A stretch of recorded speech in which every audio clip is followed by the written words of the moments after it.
आज की वीडियो में हम लोग करने वाले अजमेर शरीफ से लेकर सरवाड़ शरीफ का जो पैदल सफर है उसके अंदर क्या क्या चीजें हमारे को देखने को मिलती है, मतलब कि ये पैदल सफर कहाँ से स्टार्ट होता है और कहाँ जाकर खत्म होता है। तो ये सारी चीजों की जानकारी हमारे को इस वीडियो में मिलने वाली है और हम भी साथ में पैदल चलेंगे लोगों के। तो ये सफर कुछ 65 किलोमीटर समथिंग्स का होता है। तो मैं गरीब नवाज के दरबार की चौखट को चूम के निकल चुका हूँ उनके बड़े साहबजादे की मजार की ज़ियारत के लिए, जिनका नाम है हजरत ख्वाजा फखरुद्दीन चिश्ती रहमतुल्लाह अलैह। तो तुम लोग भी मेरे साथ जुड़ जाओ इस वीडियो में और वीडियो को शुरू से लेकर एंड तक देखो, क्योंकि इस सफर में तुम्हारे को बहुत ज्यादा मजा आने वाला है। बहुत ज्यादा रूहानियत महसूस होगी तुम लोगों को कि यार ये सफर कितना ज्यादा इजी हो जाता है। मतलब 65 किलोमीटर आपके लिए इतना इजी हो जाएगा काटना कि आप सोच भी नहीं सकते। और साथ में हम उन लोगों से बात करने की कोशिश भी करेंगे जो पैदल चल रहे हैं, मतलब जो अजमेर से लेकर सरवाड़ तक का पैदल सफर कर रहे हैं। उनकी क्या मन्नतें रही हैं, उन्होंने क्या मुरादें मांगी है अपने दिल में और उनकी मुरादें किस तरीके से पूरी हुई है, ये सारी जानकारी तुम्हारे को मैं देने वाला हूँ। उसके साथ साथ ये पैदल सफर कहाँ से स्टार्ट होता है और कहाँ जाकर खत्म होता है, तो ये सारी चीजों की जानकारी हमारे को इस वीडियो में मिलने वाली है और हम भी साथ में पैदल चलेंगे लोगों के। तो वीडियो काफी इंटरेस्टिंग है और चैनल में नए हो तो चैनल को सब्सक्राइब करके रख लो, क्योंकि मैं काफी सारी ऐसी दरगाहों की वीडियो बनाने वाला हूं जिनके बारे में हम लोग जानते भी नहीं और हमें पता भी नहीं कि किस जगह मौजूद है, वहां पर जाना कैसे है। इसलिए चैनल को सब्सक्राइब करके रख लो और बेल आइकन को दबा लो, क्योंकि मैं जब भी वीडियो डालूंगा तुम्हारे को पता चल जाएगा कि मैंने वीडियो डाल दी। तो चलो फिर चलते हैं अजमेर टू सरवाड़ शरीफ।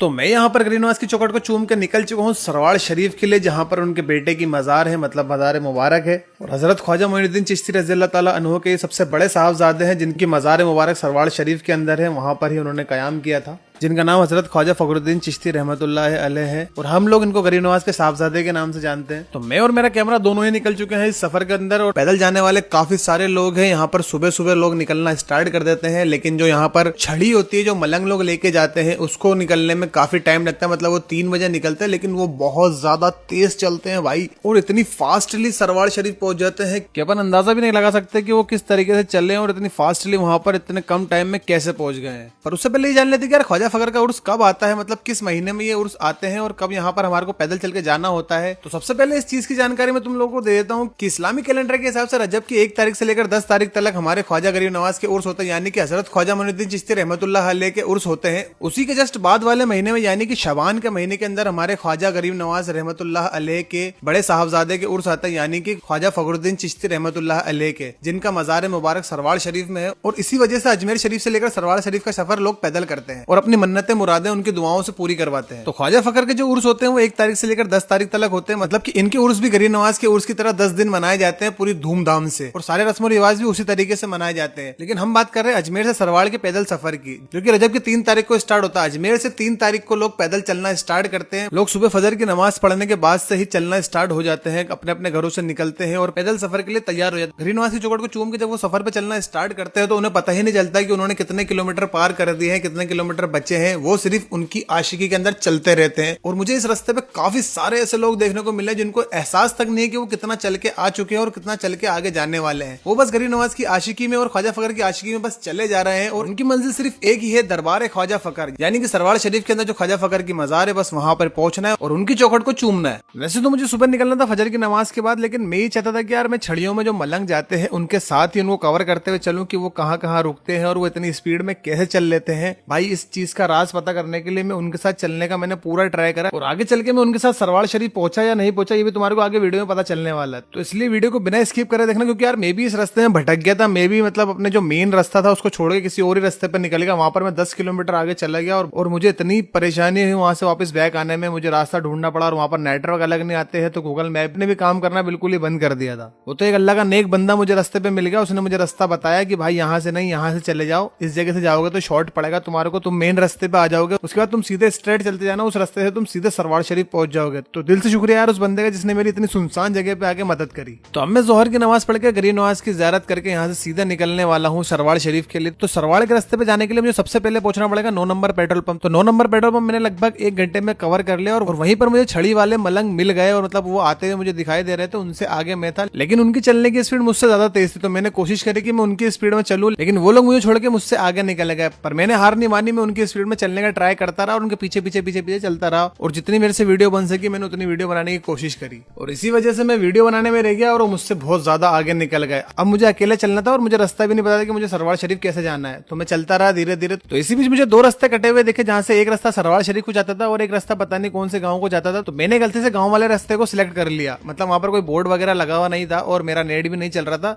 तो इसलिए मैं गाँव वाले रास्ते पे निकल गया। अब गाँव वाले रास्ते में चलता रहा और मुझे ऐसा लगा कि यार पब्लिक मेरे आगे पीछे क्यों नहीं है, तो मुझे रियलाइज हुआ कि मैं 7-8 किलोमीटर आगे आ चुका हूँ और आगे पीछे मुझे लोग नहीं दिख रहे। तो इसका मतलब ये कि यार मैं सरवाड़े के रास्ते पे नहीं हूँ। तो थोड़ा सा और आगे चलने पे मुझे एक बंदा दिखा जिसने मुझे बोला कि भाई आप सरवाड़े के रास्ते पे नहीं जा रहे हो, ये किसी गाँव का रास्ता है। तो गाँव का नाम मुझे नहीं पता, तो इसलिए उसने मुझे बताया कि आप इस रास्ते से कट कर डायरेक्ट सरवाड़े के रास्ते पे मिल जाओगे, तो इस रास्ते पे जाओगे तो आपको सीधे जाना होगा, वहां से आपको सरवाड़ का रास्ता आ जाएगा, मतलब सरवाड़ वाला हाईवे आ जाएगा, फिर आप इजीली सरवाड़ पहुंच जाओगे। तो यही मैं बता रहा था कि अगर आपको सरवाड़ शरीफ जाना तो 9 नंबर से सीधे सीधे आगे बढ़ते रहना है, किसी भी इधर उधर जगह नहीं मुड़ना, बस नाक की सीध में चलते जाना है और आगे बढ़ते बढ़ते आदर्श नगर को पार कर लेना है। आदर्श नगर वाले पूरे रोड को क्रॉस करने के बाद, आदर्श नगर को पार करने के बाद हम लोग पहुंच जाएंगे परबतपुरा बाईपास। परबतपुरा बाईपास में ना तो हमारे को लेफ्ट जाना है ना राइट जाना है, हमारे को जाना है सीधे एकदम नाक की सीध में, बस यही सरवाड़ का रोड है, इसको पकड़ लो अपन सीधे सरवाड़ पहुंच जाएंगे। तो मैं परबतपुरा के यहाँ पर पहुंचने के बाद ही रोड भटक गया था, क्योंकि मैंने कोई और रास्ता ही चुन लिया था, मतलब मैं किसी गाँव में पहुंच गया था। तो इस बीच में मैंने घाटी वाले बाबा को मिस कर दिया, मतलब वहां की दरगाह पे नहीं जा पाया। तो इसी रास्ते पे घाटी वाले बाबा की दरगाह भी है,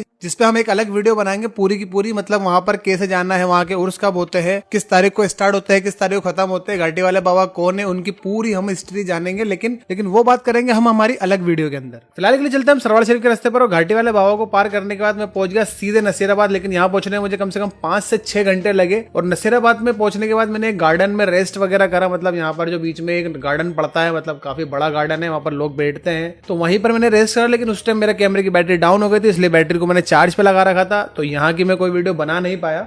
तो नसीराबाद में थोड़ी देर रेस्ट करने के बाद मैं निकल गया अपनी मंजिल की तरफ, और मंजिल की तरफ जाते जाते मुझे दिखा यहाँ पर एक बाईपास, मतलब एक नेशनल हाईवे जिसका नाम कोटा बाईपास है। तो उस हाईवे पे भी हमारे को ना तो लेफ्ट जाना है ना तो राइट जाना है, हमारे को जाना है सीधे पार करके हाईवे को, मतलब कि सरवाड़ वाले रोड पे। इसके बाद से हमारे को सीधे कंटिन्यू चलते रहना है, और चलते चलते मेरे को काफी सारे लंगर वगैरह जो हो रहे थे वो देखने को मिले। आपको बता दूं लंगर वो होता है, मतलब कि जो हमारे को न्याज वगैरह किसी बुजुर्गाने दीन की याद में दिलाई जाती है, उसको सब पे तकसीम करा जाता है। तो इस तरीके के लंगर हमारे को जगह जगह देखने को मिले थे, लेकिन मैंने पीछे उनको अवॉइड कर दिया था। लेकिन अब मुझे लगने लगी थी काफी ज्यादा भूख, तो मैं रुक गया एक लंगर वाली जगह पर, मतलब जहाँ पर लंगर चल रहा था, काफी अच्छे से बिठा के लोगों को खिलाया जा रहा था कि वो आगे का सफर आसान कर सके। थोड़ा बहुत खाने के बाद मैंने सोचा कि यार किसी का इंटरव्यू वगैरह ले लेते जिसकी मन्नतें मुरादें पूरी हुई है। तो मैं पहुंच गया एक बंदे के पास जिसका मैंने इंटरव्यू लिया। तो उनका क्या कहना है सरवाड़ शरीफ के उर्स में लोग पैदल क्यों आते हैं, तो उन्हीं की ज़बानी से हम सुनते हैं। मेरा नाम रेहान है, मैं फायसागर से आ रहा हूँ ठेठ पैदल पैदल, मैं हर साल आता हूँ। बस ये सही है, बस खाजा जैसे चाहने वाले अपन।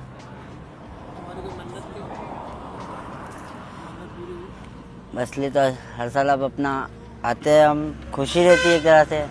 मांगा था खाजा जैसे कुछ तो मिल गया, तो अब आए हैं। नहीं आएंगे तो फिर ना शुक्रापन हो जाएगा, वो मिलने के बाद भी ना शुक्रापन करेंगे तो फिर वो अच्छी बात नहीं होती है। ये मेरी अम्मी बताती थी मेरे को, बोले अगर कुछ मांगोगे तो देते हैं, और अगर देने के बाद अगर आप वो पूरी नहीं करते तो फिर कोई मतलब नहीं है, आपको उल्टा हो जाएगा उसके साथ। पूरा नंगे पे रहा हूँ।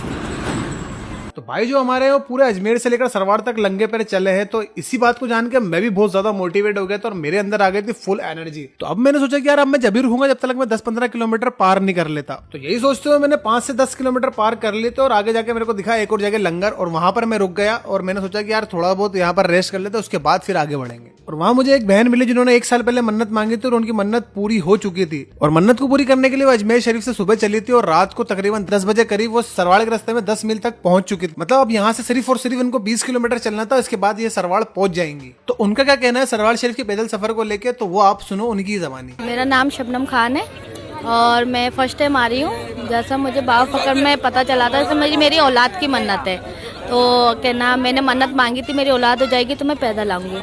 अल्लाह का शुक्र हुआ, अल्लाह का करम है ख्वाजा फकर का कि 1 साल में मुझे मेरी बेटे से नवाजा गया, तो इस वजह से मैं उसकी मन्नत पूरी करने आई हूँ। लेकिन बहुत लंबा सफ़र है, फर्स्ट टाइम आई हूँ और हालत भी थोड़ी डाउन है, लेकिन इंशाअल्लाह कोशिश पूरी करूँगी कि सफ़र तय करूँ और मुकाम पे पहुँचूँ। जी हमारे घर के बड़े बुजुर्ग के उन्होंने बताया था कि बाबा फकर जाओ पैदल, इंशाअल्लाह आपकी मन्नत पूरी होगी। और जैसे बेटे की मैंने आपको बताया मन्नत थी, तो फिर मैंने इसलिए अब मन्नत मांगी थी।